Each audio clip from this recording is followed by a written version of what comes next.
Hey,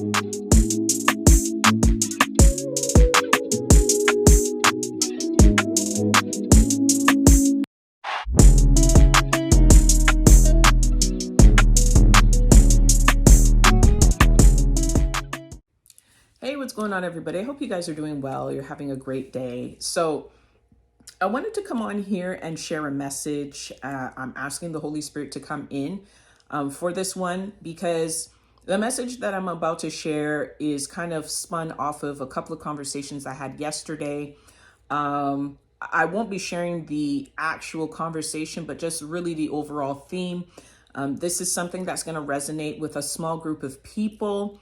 It doesn't mean that no one else can watch and learn from it, but just because I'm sharing this message to this small group of people. So let me just get right into it. These two conversations rather started off from me watching an interview with Monique on Club Shay Shay. I don't know if this was taking place earlier this week or maybe the week before, but sometime this week I just watched it. Almost 3 hours.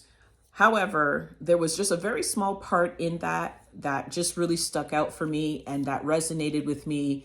And I just wanted to come and share this message with those who live a life that is very similar to mine. What do I mean by that? So for this small group of people, you may have gone through life experiencing, and I'm sure it started from childhood, because for me, it started from childhood, experiencing the fact that you may be a little bit different from the rest of your family. No, better or less, no more special, just different. And different in the sense of maybe your thought process, maybe the way you view the world, maybe the way you approach the world. It is very different from the rest of your family. So what I'm trying to address here is the simple fact that you may have been set apart in your family. And the reason you've been set apart is because God has called you to be a catalyst of change in your bloodline. Now, let me be very clear about this. You've been called to be that catalyst of change, but really it is up to you to accept the call, right? Because two things can happen here. You accept the call and you go through, metaphorically speaking, the birthing process of the realization of that call. Or you can go to the complete left and say, I don't want nothing to do with that. And even when the Holy Spirit continues to nudge me at every milestone in my life to do something different, or to realize, hey, you're having such a hard time because XYZ, you can go completely left and decide you want to try your best to assimilate to the person or individual you feel you need to be in order to be accepted by others. And I've seen a lot of people do that. So with that said, I just wanted to make those two distinctions and include the fact that you have the free will to accept this call. However, if you've noticed that, you tend to stick out like a sore thumb at times, or, in the course of your life's journey, you've always noticed this reoccurring theme of being in, but not 100% in, being friends with people, but not being 100% friends with people, people liking you, but not all the way, or people liking you one moment and then doing a complete 180 and can't stand your guts. I'm telling you, you've been called to do something different. And so it's up to you whether you accept that or you don't and decide to do whatever it takes in order to feel accepted. If you go that route, I'm telling you right now, as for one who attempted to do that early on, you're still going to be met with a lot of inner torment and turmoil, simply because you're going against your nature, number one. And then number two, no matter how hard you try, There's something within you that people recognize, whether they're conscious of it or not, that just isn't you. In other words, or I shouldn't say it isn't you, but rather you're not like them. And because they recognize that, whether they're conscious of it or not, there will always be resistance. There will always be like not 100% full acceptance of whomever you try to shapeshift into. So I'll give you a couple of examples of, things that may have potentially happened in your life. And if you resonate with at least one or two of these things, just know that you need to start developing that relationship with God. Turn to Him, ask Him all the questions, first being, what did you put me on this earth to do? Help me understand and see what your will is for me. That's a great starting point. But some examples are in your family unit. If you are, and it's likely that you do have siblings, because otherwise it would not happen that way. Not barring saying that there is no possibility that if you're an only child, that doesn't still happen to you. But within your family unit, within your household, you'll either have one or two or both parents resenting you, and resenting you in a way that they're competing with you all the time. And the way they compete with you is they talk down to you, or they discourage you from doing anything productive or seeking your full potential. Meanwhile, they'll put all the energy into your sibling, regardless of if they're older or younger. It doesn't really matter. You just see an absence of emotional investment into you, the individual, and all of that attention being put on to the other person. So this works twofold. Not only is it a methodology of breaking you down, but also creating a level of resentment for the sibling as well. And I'll tell you, that parent that does that, it is very toxic. I'm not calling them toxic. I'm calling their behavior very toxic. Anyone who behaves in that manner is behaving in a toxic way, and for whatever reason seeks pleasure out of that. And before we go down a rabbit hole of psychology into all of that, I'll just cap it off by saying that the reason they do this is because they're not happy within themselves to begin with. So, of course, instead of us taking care of the wounds and the hurts and the traumas that we've experienced and doing something about that to heal, we'll just project. Okay, I'll stop right there. So putting up bouts of competition between you and your siblings, or, just indirectly creating resentment within you, and also talking down to you, making you feel less than, or making you think that you are less than. That's number one. In a peer group, virtually the same thing, where it's either you have friends around you that say they like you, however, their verbiage or even sometimes their behavior, their energy says otherwise. Let's take, say, a best friend relationship. You may be best friends with somebody, but they're only best friends with you based on the light that you kind of shine and exude to the world. But once they start to see that being in your spotlight doesn't really benefit them, then they do a 180 and they talk down to you, they insult you, they do backhanded compliments. Whenever you're amongst a crowd of people, especially if they want to impress that crowd, they will insult you in front of them, and, make light of it and saying, oh, I was just joking. I'm saying these things. These are things that have happened to me. Or because you have that, expectation of them being your best friend and thinking that, okay, well, everybody understands what it means to have a best friend. You're going to have a special relationship outside of the other friends that you have. And so you may have a tendency to share intimate details about yourself.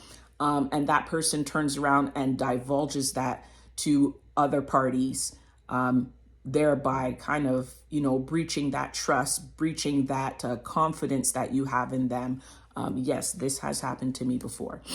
When it comes to professionally, whether in the workplace or, you're building your business or you're pursuing a career, people will want to get around you again because of the light that you have within you and try to manipulate you in ways in which, are not always immediately evident, but if you really just focus on that person and their activity versus their speech, that's one thing that I really want to bring light to is whatever people say and do gotta match. If it don't match, they are being dishonest, they're being disingenuous. So people who say they have your back, but really when you look at the grand scheme of things, they don't show up for you. They don't do anything for you. If they do anything for you, it really is to make them look good, not really to pull you up or to level you up in one way or another. Again, people like this can run hot and cold on you too. One moment fully accepting of you, fully embracing you, and then again, when that light that's being shined isn't making them look good, can do a complete 180 and flip on you, try to sabotage anything that you've got going on, try to be cunning and conniving in that climb to success. So if you've experienced any of these things, and this can be true about relationships too, romantic relationships, you can have a partner that competes with you and again does all of the above that I just mentioned, whether it be you're around a group of people, they insult you and then say, oh, I'm just joking. Gaslighting, I believe, is the term that we use today, all of that stuff. If you've experienced any of this, just know that you are here for a very specific purpose. And I just want to kind of separate what I'm trying to say from those who may be experiencing something similar, but not quite. What stands out about people who are set apart is that no matter where they go, any time in their life, they're always finding this consistent theme of not fitting in. That's what makes the separation.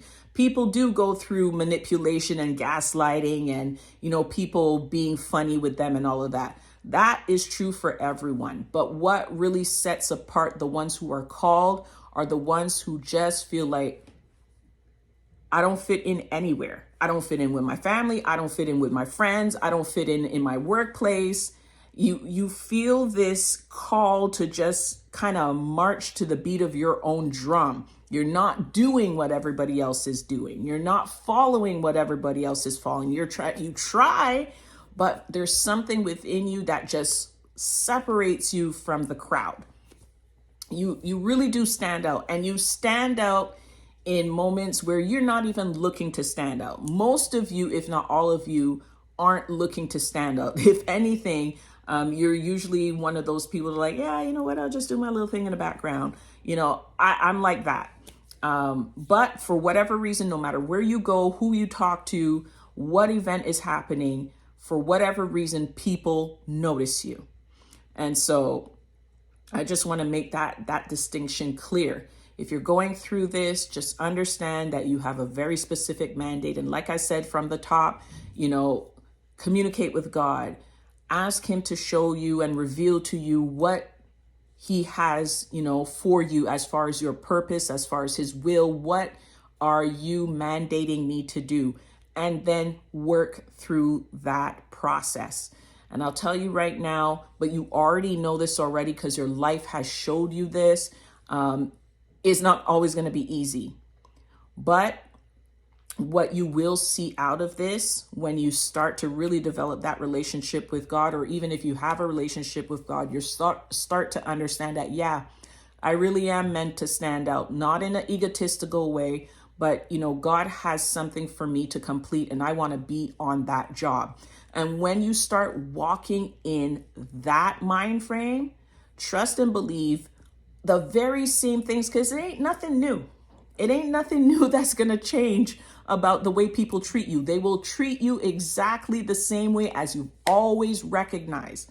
The only difference is now is that you have a deeper understanding as to why.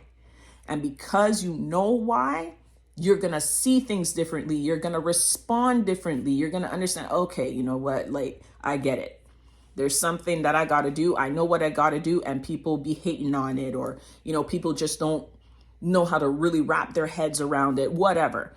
But you just understand that when people respond to you a certain way, now you can respond back, not with the same energy, but to say, with love, be like, you know what? You don't get it. You don't understand it. You might be going through some things yourself, and I forgive you. And I'm going to send you off with love, and keep your peace. Because that's what you find when you start to really communicate with God and understand what it is that you're supposed to be doing. You find that peace that goes beyond human understanding, and you just keep walking in that. So I hope that resonated. I'm willing to bet that it did. And if you were looking for a sign, you were looking for a deeper understanding as to why these things were happening to you, or, you just couldn't wrap your head around why you don't completely fit in, it's because you're meant to do something very specific. And it's within your bloodline, it's within the time in which you are in. God purposely put you here at this time, in this century, in this society, because you are a catalyst for change. So embrace it, own it, walk in it, stand proud in it, and be faithful to it. And I promise you, a lot of things that you couldn't even imagine or fathom will happen to you in a positive way, because we're all cognizant of the negative stuff, but your life will be so much more fulfilling when you walk in that purpose. All right. So I hope you guys got something out of that. And, till next time, take care. Peace.